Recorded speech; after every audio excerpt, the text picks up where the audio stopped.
Today's daf we're going to be learning is Bava Batra daf Pehei. Today's daf is sponsored by Tina Lem. Karata Tov Takadosh Baruch Hu for the schut of celebrating the 100th birthday of my wonderful father, Mr. Mike Senders of Boca Raton, Florida. May he go Michael Achail and continue to enjoy nacha from his children, grandchildren, and great-grandchildren ad me'av.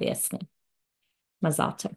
Okay, we're going to get started now with this issue of when we acquire an item. And the issue specifically we're going to discuss today from two different perspectives or two different minor issues within this is if something is put into my own kelim, okay, I go to a store to buy something, or I go somewhere, we make an arrangement, I buy something from you, maybe we're on the street, that's exactly what we're going to be discussing in different locations, and I put it into my own kelim, but I don't pull it, I don't lift it, I don't do the traditional methods of acquiring.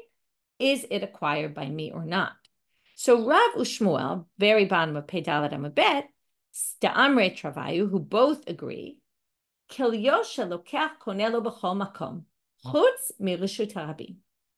my putting something in my own vessels that I am purchasing from someone else, as soon as I put it in right nowadays, if either you have a shopping cart that's your own that you bring to the store, or you have your own bags, or you have your own, whatever it is, okay, it's a little tricky in a store. We're going to get to that. That's the second part of the sugya. What if you're in the reshut of the seller? Okay, right now we're talking about, let's say you're on the street and you make an arrangement.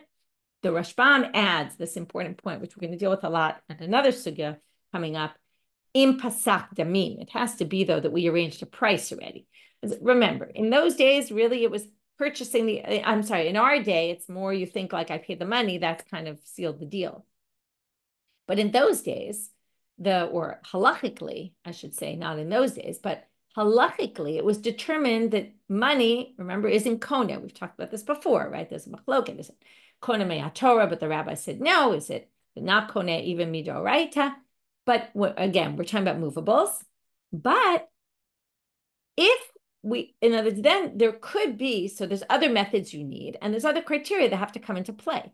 Part of it is, also the issue is at what point can we not change our minds about it?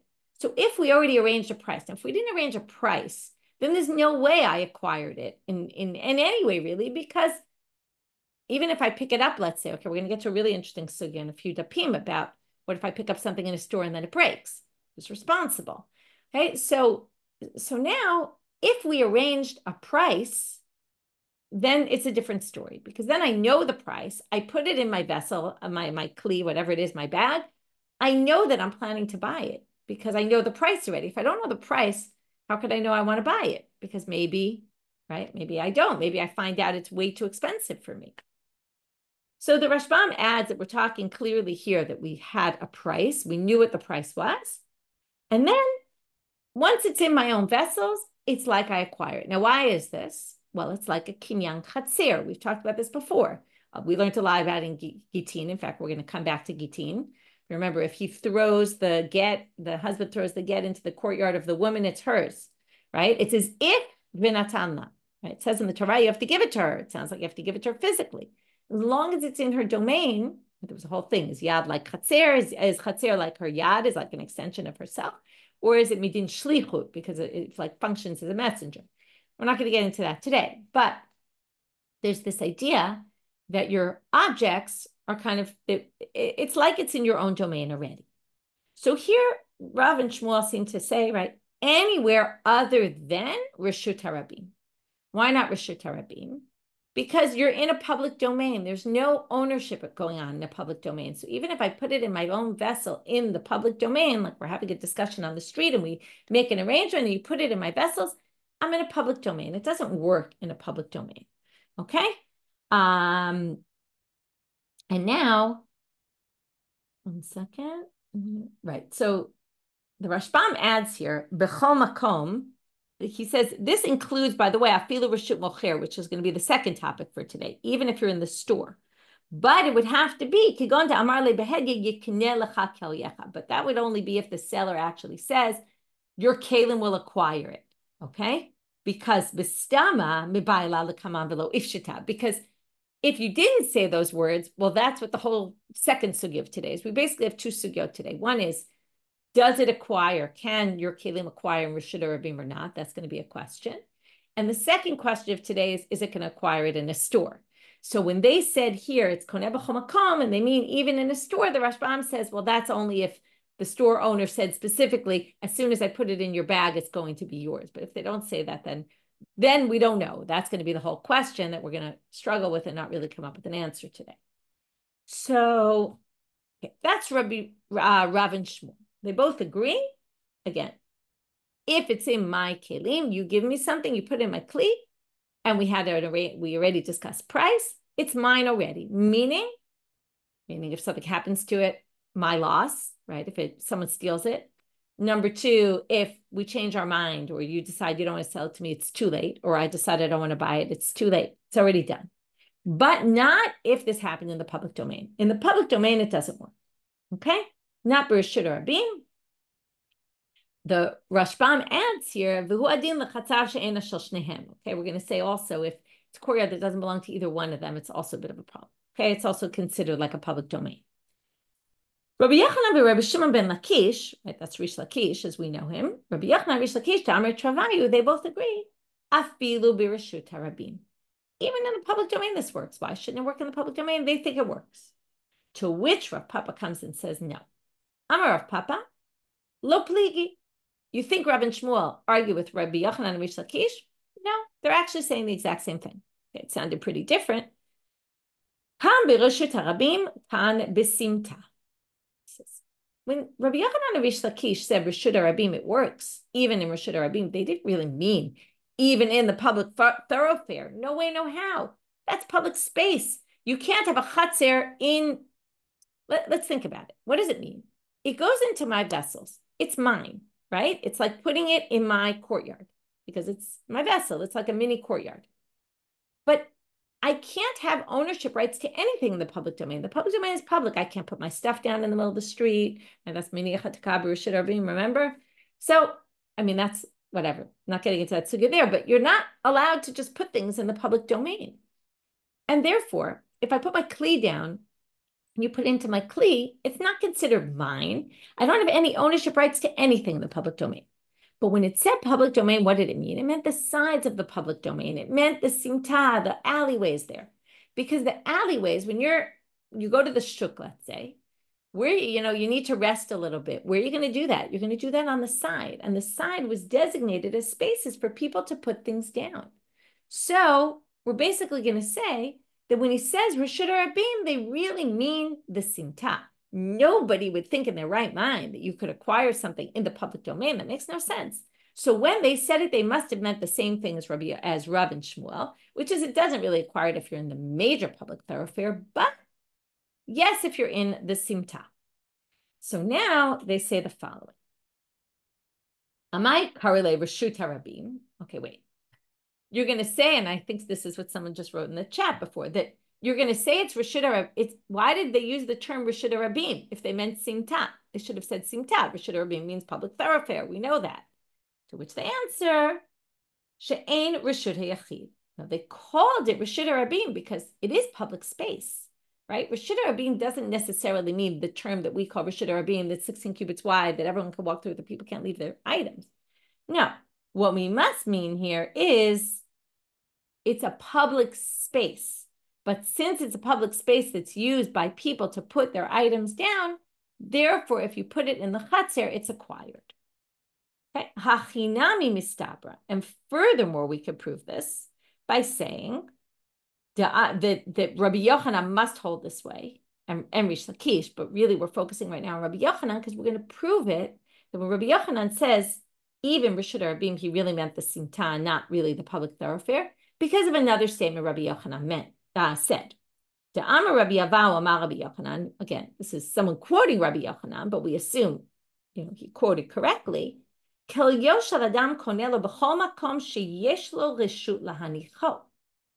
kelim can acquire anywhere that you have permission to put it down there.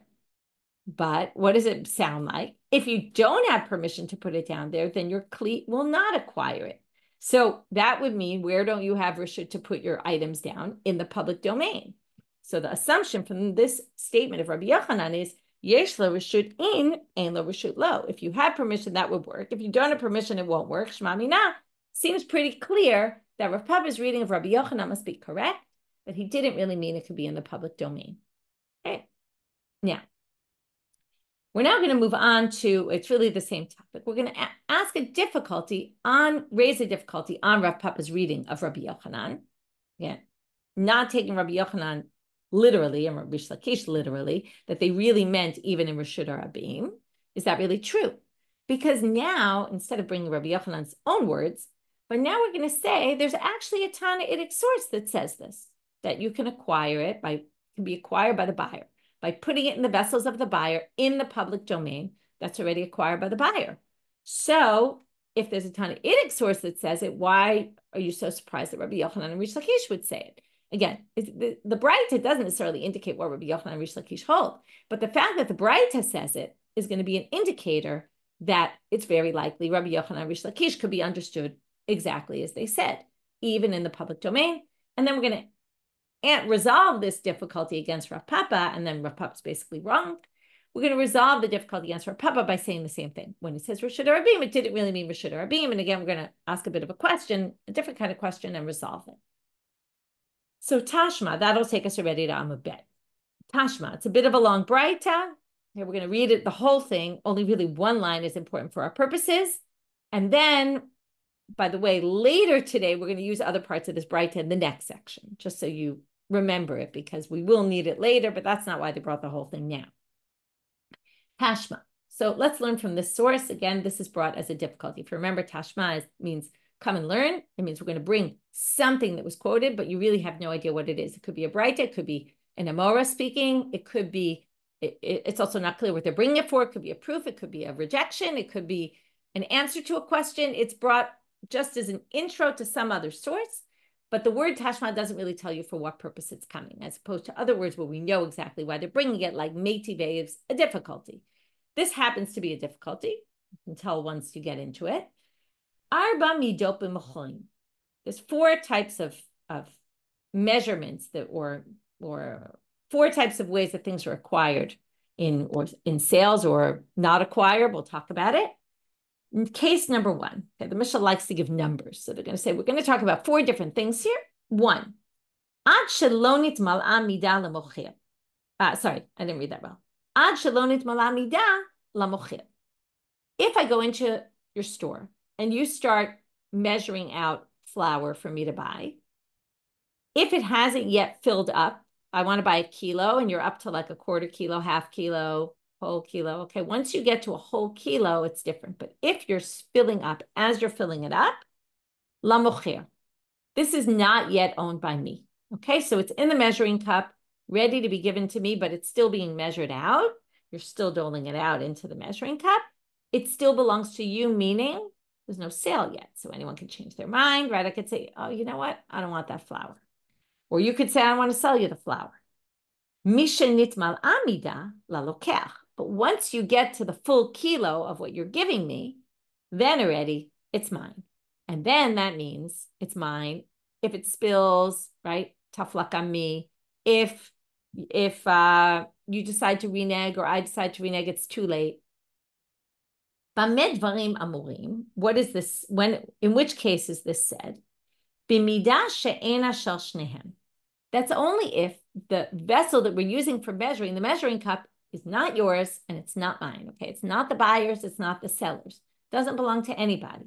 That's when we determine the sale based on how full the cup is. But if it belonged to one of them, either the buyer or the seller, rishon kana. This is a little tricky because it's very different if it's the buyer or the seller. What it means for the buyer, if it's the buyer's vessel, I brought my own measuring vessel into the store. As they start filling it up, every bit that goes in there, as soon as it enters into my cup, my measuring cup, it's mine. So if I decide to change my mind, let's say halfway, I can only change my mind about half the sale, the part that's not yet in my vessel. And if it's the seller's vessel, it's not exactly rishon kana means, right, every little bit that went in, it's acquired at that moment.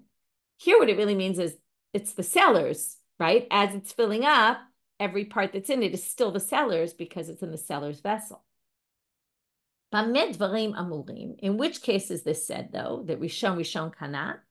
ברשות הרבים ובחצר שאינה של שניהם. So it's not exactly like it's in the store now, we learn. It's not, I said, oh, we're in the store and that's what's happening. No, this is true if we're in the public domain or a chatzer she'ena shel shnehem, or it's a space not owned by either one of them. Okay, then we have no other way to determine other than whose vessel is it in, and that's the determining factor. Aval, and if it's in the seller's vessel, then at least when it's filled up to the top, it will be mine.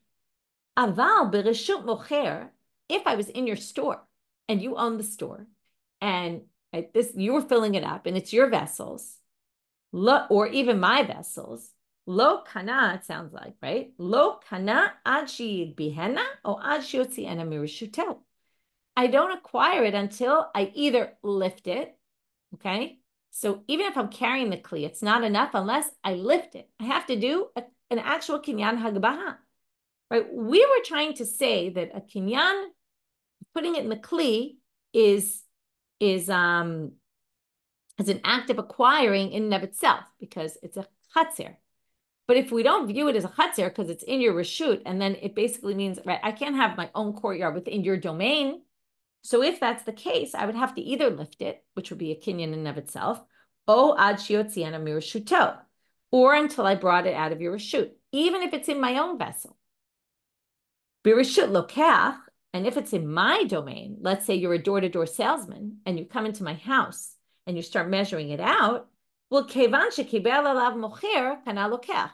As soon as you agree to sell it, and assuming we have a set price again, but then I already acquired it. Once it goes into, okay, now sounds like once it goes into my vessel, maybe even in your vessel, we're going to get back to this question later.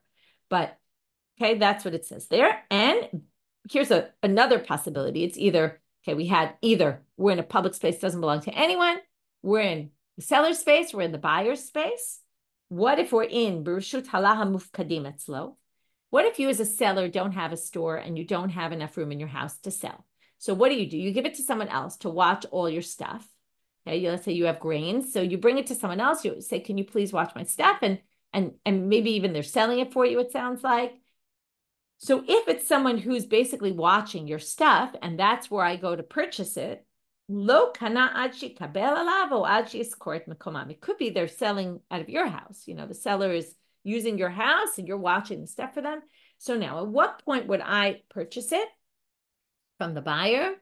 Well, I would purchase it when either yekabel alav, either the buyer agrees that, okay, the Rashbam says here, adshi kabel alav nifka b'mitzvat mafkid. This is the one whose house it's in, who's watching the stuff, would be told by the original owner, that is to say, oh yeah, that stuff is going to Michelle, you can leave it aside here. Okay, so if they were told by the buyer that, by the seller that they're happy to sell it, and then they say, fine, so I'll leave it here, but it's yours. Or yiskor, or the mafkid decides and says, listen, I know you're buying this, I'll rent you my space in my house for you to leave your stuff. But they're just like they rent, in other words, this middle person, what do they care whether it's rented to the seller or it's rented to the buyer? So if they're willing to rent the space to you to leave it there, then it's yours. Okay, so in that case, lo kana mekoman. Other than that, again, it's not yours yet. Now, the only line right now that was really important to us was this line, katanimia, where it said, if it goes into the kli of the buyer, rishon kana, they get it immediately, right? Whatever goes into that kli immediately becomes the buyer's. That's our question. It says, birashuta, right? When does this work? Birashuta rabim ubechatzel she'ena shel shnehem. It works in the public domain, right? Or in a chatzer she'ena shel shnehem. Where doesn't it work? If it's in the sellers, if it's in the buyers, then it's a whole different criteria. But this criteria that it goes into the vessel, it becomes owned by that person, would be if it's in really no man's land, right? Which is Rishut Harabim, it says. So there you have it. My love, turning out to Amabet. Is this not Rishut Harabim Mamash? Is this not in the real public thoroughfare?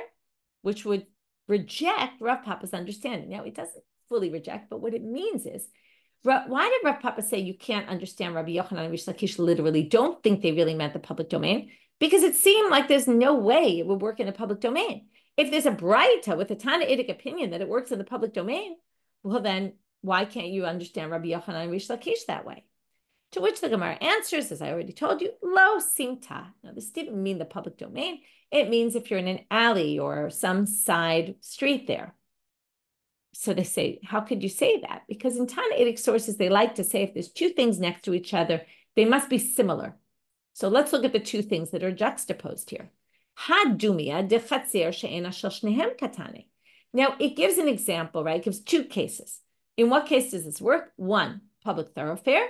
Two, a courtyard that's not owned by either one of them, okay? Owned by somebody else. My chatzer, so now what's a chatzer she'ena shel shnehem? It means neither of them have any rights to put anything there. And what's the law in a simta?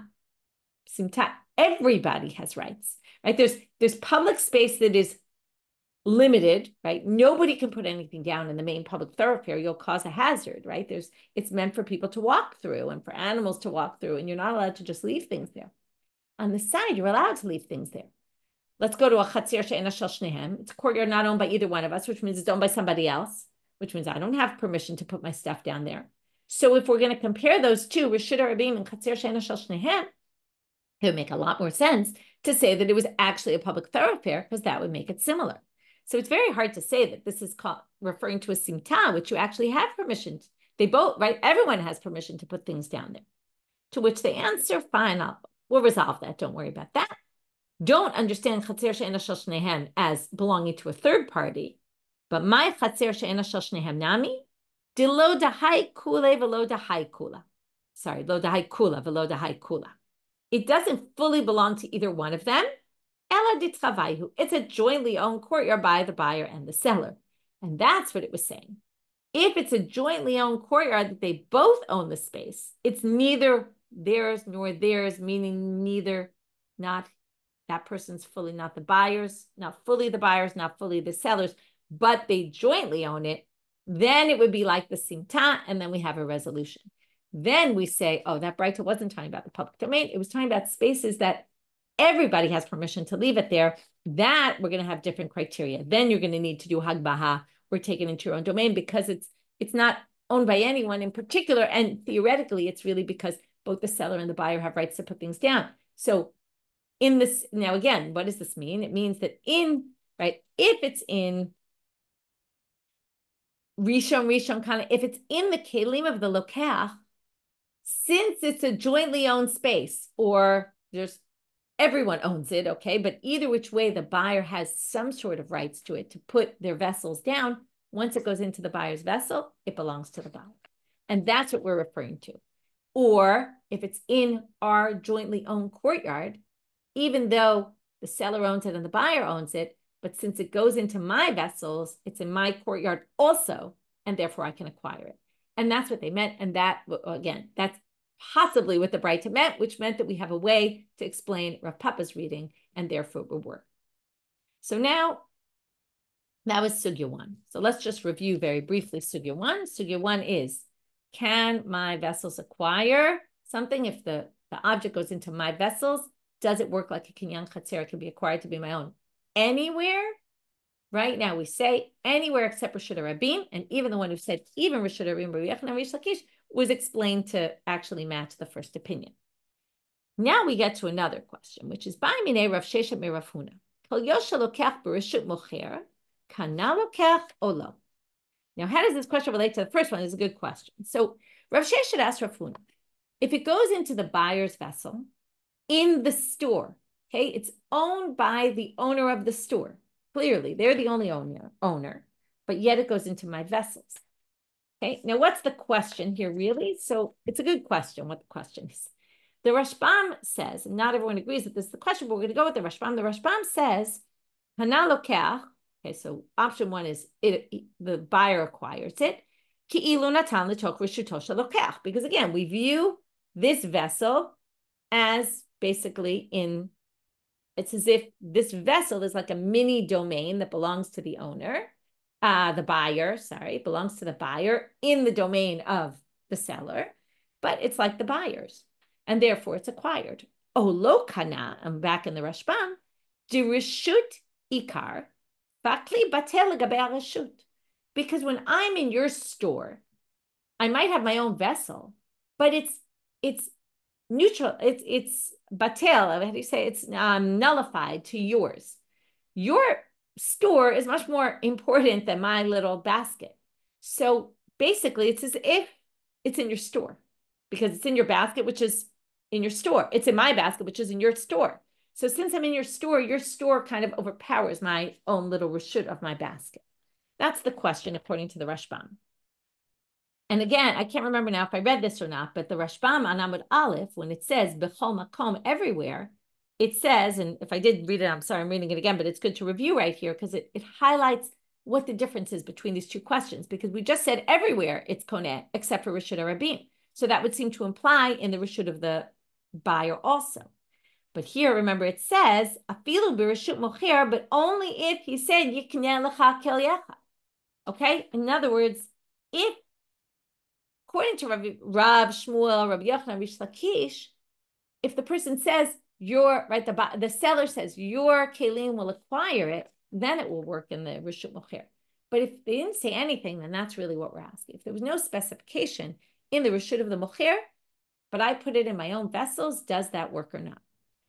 Right? This would be a question, let's say, okay, it's just interesting to think about. Let's say I go to a store where all the prices are clearly marked, because again, it would have to be clearly marked prices. Otherwise, who knows if I'll want to buy it, if we'll negotiate and you won't want to take the price I want. So you won't agree and I won't agree until we have a set price. But if we have a set price and I put it in my wagon, let's say I bring my own wagon to the store, does that mean it's mine already? Okay, that's a question. That's really what he's asking here. Or again, when they're measuring it out and they put it, if I bring my own stuff, then, right, would it be? So, by mine Rav Sheshet me Rav Huna. That's his question. We're going to bring 3 sources today. Okay. The first 2 we're going to really learn through. We're going to reject them. Okay. The first one I'll already say is going to try to say, yes, it works. The second 2 we're going to say, no, it doesn't work. The third one we're just going to start today, but we'll finish up tomorrow and we'll see that they actually reject it also as an answer, and we're not going to have an answer. So Amarle. So Rav Huna answers and says, oh, I have a very simple Mishnah to prove your answer. Tani tua, we can learn it from here. Zirakola letoch cheka o letoch kalta harezo megureshet. You might remember this.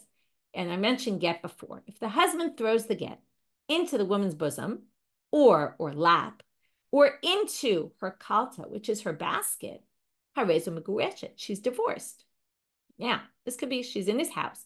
He throws the get into her basket. That's koneh. Would that not prove the very obvious answer to this question? Right? That even if it's in her basket and it's in his domain, the get is hers, as if she accepted it. That's kinyan chatzer, and it works even in his domain, very clearly. Well, Amalei Rav Nachman, not so clear. And he says the following. Now, this is a bit of a circular thing that's going on, okay? Rav Nachman says, you'll see in a minute, you might, if you remember the sugya, amazing, and then you'll realize. But if you don't remember the sugya, the Rashbam reminds you. I don't think everyone's expected to remember this. And you might not have learned Gitin either. Amalei Rav Nachman, my time at Pashata la me'ahi. Why are you learning it from there? They already smashed it with a hammer, smashed it with an axe. That's sugya, 100 smashes. Okay, and uchla is a weight. They threw like 100 weights at it, pounded it with 100 weights. And okay, we're going to see right now, okay, 100 is an exaggeration. But they basically did what's called 5 ukimtot to that Mishnah in order, specifically for our sugya. Okay, the Rashbam explains, let's read it inside. That means they hit it with an axe. 100 blows. Okay, what they really mean to say is they broke this reason. Okay, what does that mean? Well, the parak hazorek parchinan. Okay, now they're going to remind us of the sugya. In that parak hazorek, that's the parak, and it's all the hazorek get lisha. That's how it starts. That's why it's called parak hazorek, to throw. Parchina, they questioned there. They said this Mishnah doesn't make sense in light of our sugya. Why? Shma mina, because you can infer very easily from this Mishnah what we just tried to infer. you can get to a very easy answer. It's obvious then the question that Rav Sheshet asked. And therefore, since it's so obvious, now what's the problem? Why would Rav Sheshet ask this question? And why would the Gemara struggle to come up with an answer and not actually answer the question? Knowing full well when they were in Gitin that in Bava Batra they were going to ask this question, does it work? And they weren't going to come to an answer. Well, if this Mishnah clearly gave an answer, that's why it's a little circular here. If this Mishnah clearly had an answer, then it would have answered it.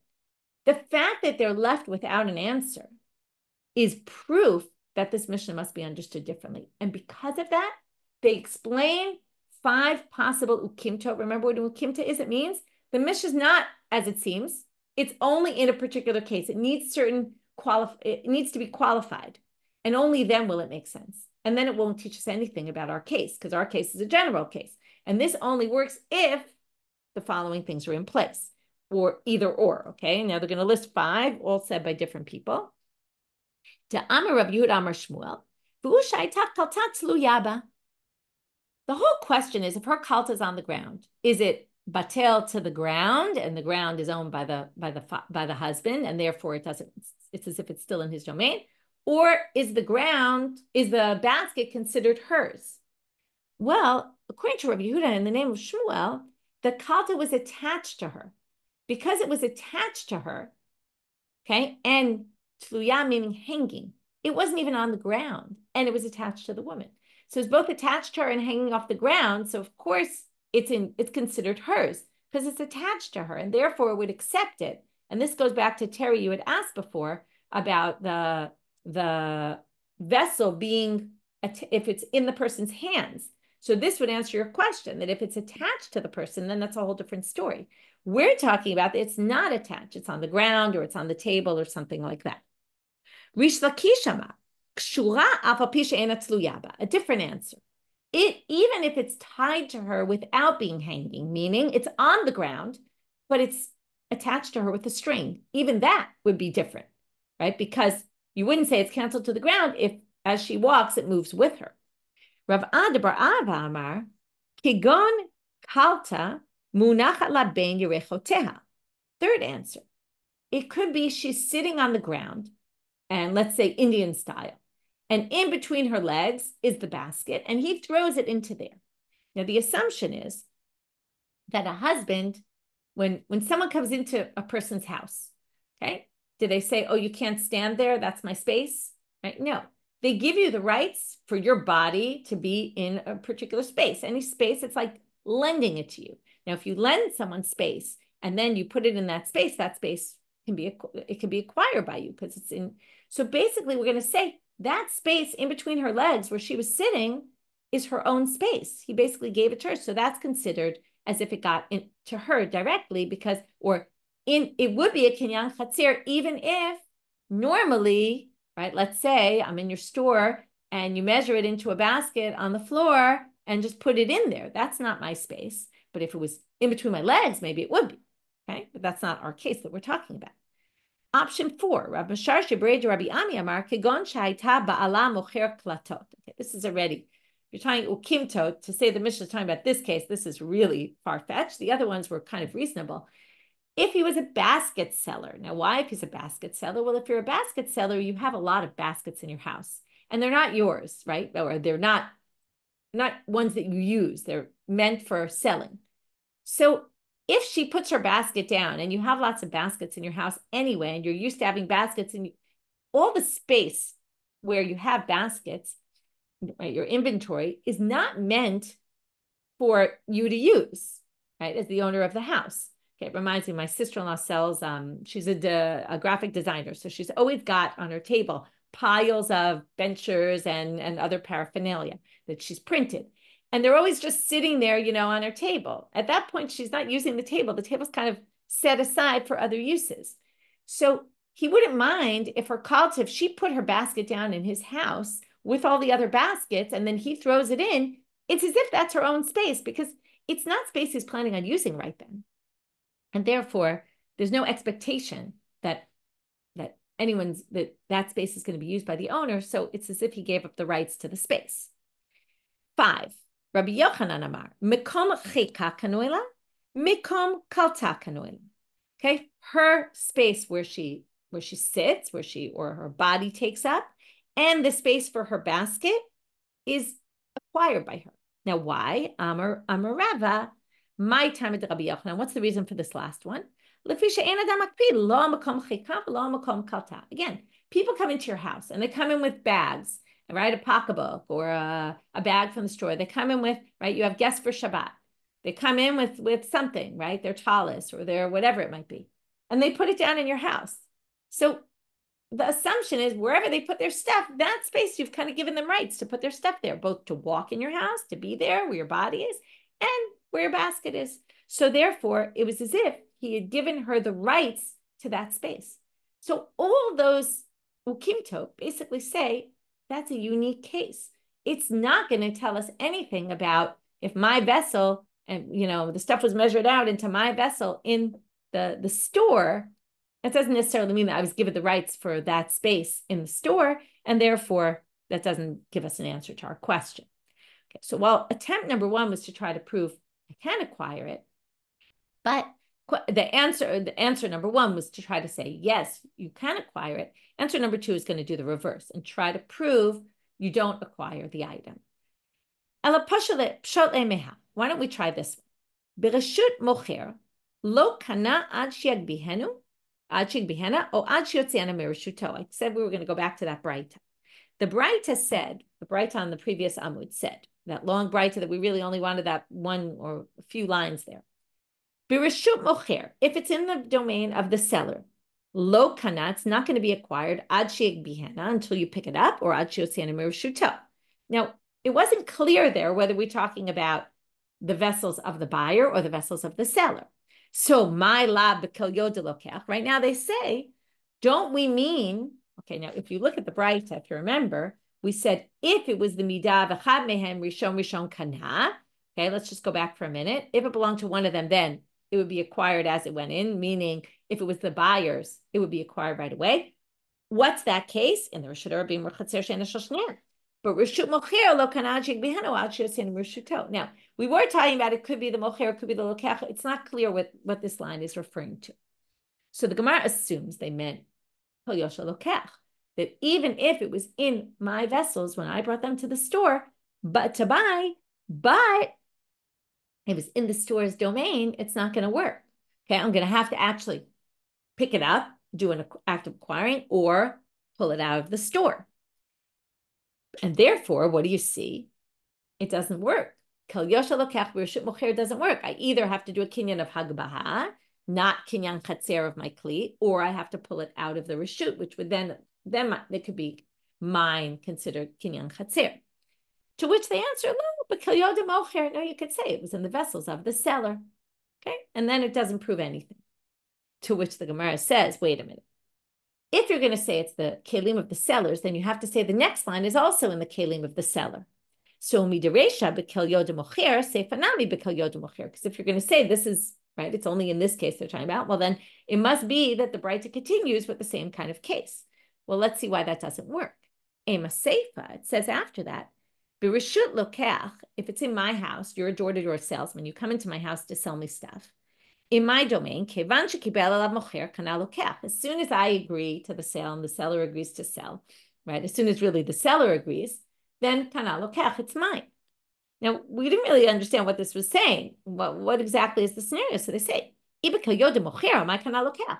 it's still in your vessels, you come into my house with your big bag with all your stuff or a big suitcase and you open up your suitcase, it's still in you have a kilo of flour you're going to sell me, you measure that into your own vessels. Not mine yet, just because you measured it out in my house, it's in your vessels still. So therefore, it must be that we're talking about kol yod lokech. Okay, now, if it's kol yod lokech, that brings us back to saying the previous line was also kol yod lokech. If the previous line were the vessels of the buyer, then we have an answer to our question. It doesn't work, bereshut mocher, till you lift it, till you take it out, because it doesn't work. But the Gemara says, no.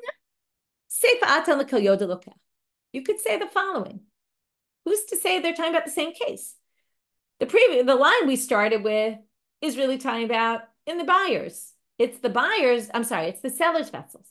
I go to buy, it's your vessels. I'm only going to buy it when I either lift it or I pull it out of the store. That's the only way I'm going to buy it if it's in your vessels. Mine, maybe I could buy it in the store. But, which we don't know, but you could read it that way. And the seifa, when you come into my house, we're actually talking about when you put it in my vessels. Then I will acquire it, not if they stay in your vessels. So the Gemara asks the obvious question of my pascha, how does the braita just switch from one to the other? And they're going to have a very good answer here. Right? It's not a problem really if they switch from one to the other, but they don't specify. It would seem like you should tell us that you're switching topics, which vessels it's in. To which the Gemara says, right, the first line was in the store. The second line was in the buyer's house. So now, stama de milta. Be mocher, mani de mocher shriche. Be lokach, mani de lokach shriche. It's just reasonable to assume that if you're in a store, what measuring implements you're using? The sellers. If you're in the buyer's house, what measuring implements you're using? The buyers. And that's why they didn't bother telling you that they were switching topics of, whose vessels they were in, because it's just kind of intuitive that that's what it would be. And therefore, again, this doesn't prove anything, because the line we tried to prove it from isn't talking about the case we thought it was. It's not talking about the buyer's implements in the store. And then you only acquire it if you lift it or if you take it out because you won't acquire it. No, it doesn't prove anything, because it could be talking about the seller's vessels. And therefore, we don't have an answer. Third source, which we're only going to start now, and we'll see tomorrow how they try to prove from here. And again, they're going to reject it and get to no answer. Tashma, mashach chamarav u'po'alav. Now we have people who are donkey riders, who are basically, they're in charge of carrying, leading the donkeys while the donkeys are carrying all the fruits and vegetables or whatever it is they're selling, the wheat, or the po'alav, or there's workers. So who are carrying themselves, all the stuff. So basically the seller has people working for him or her, and they're carrying all the stuff. And I want to buy the produce that they're carrying. So I pull the workers physically, okay? Hopefully not hard, but I pull them like kinyan mashicha, and I pull the workers, either the donkey, the ones who are riding or, directing the donkeys, or the workers, and if nisan l'toch beito, and I kind of pull them into my house. Bein pasak ad shelo madad, bein madad ad shelo pasak, shnehem yicholim lachzor behem. Whether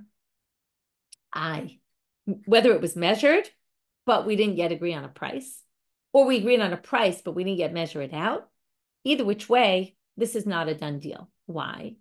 Well, I didn't pull the metaltalim. I pulled the people who are carrying the metaltalim. So that's not a kinyan. Okay, by pulling the people, that doesn't work as an effective kinyan. And then we assume if there was no price determined, then nobody agreed to anything yet. Or if we hadn't yet measured it out, again, since there wasn't yet a kinyan or anything, it's not valid yet. Okay, why this will be a proof, we'll get to that. We're still in the middle of the braita. We'll continue with this braita tomorrow as it's in tomorrow's daf. So what we did today structurally is very simple. We had a debate between Rav and Shmuel against Reish Lakish and Rabbi Yochanan, which Rav Pappa said actually isn't a debate. Are the kelim of the lokach can they acquire things even in the public domain? In the end, Rav Pappa says nobody thinks it's acquired in the public domain, even Rabbi Yochanan and Reish Lakish, proves it from Rabbi Yochanan's words himself.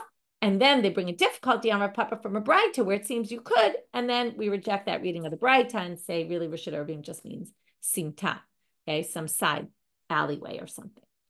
Then we have this question of Rav Sheshet to Rav Huna: do the kelim of a lakach, can they acquire the item in the seller's house, is seller's property or not? We tried to bring 3 proofs, and again we already rejected 2, and the third we'll see what the proof is, and what the attempt to answer, not proof, but attempts to answer the question. Again, one was yes, one was no, and the third one's going to be no as well, but all of these attempts are rejected as the sources could be understood in 2 different ways. And therefore, we have no resolution. With that, we'll finish for today. Wishing everyone a good day. And I'll remind everyone, starting Friday, no regular Zoom. And I'll point out that Rosh Hashanah, Tapim, now I have it organized. It'll go up all on Sunday before Rosh Hashanah. They'll all be up for the entire week. That means when you go to the site, you're going to see the last daf, the one on Shabbat of Rosh Hashanah. So, and we'll put links on all the daf posts so as not to confuse you, that you can get back to all the earlier ones. They'll be also with the name of the day of the week to make it organized for you, which daf is which daf. But it will be a drop complicated, but it'll make things easy. And that way you can learn in advance. If you're doing the podcast is going to be scheduled to go up by the day. So if you normally listen with podcasts and you want to get ahead, you'll go to the site or follow the links that we're going to send out both by email, and we'll send them out by WhatsApp. And if you're not on any of the WhatsApp or email lists and you want to be, you can just write to us and we'll add you to the list. You can also go to the subscribe page on the site, and there's ways to be added to the list. Wishing everyone a good day.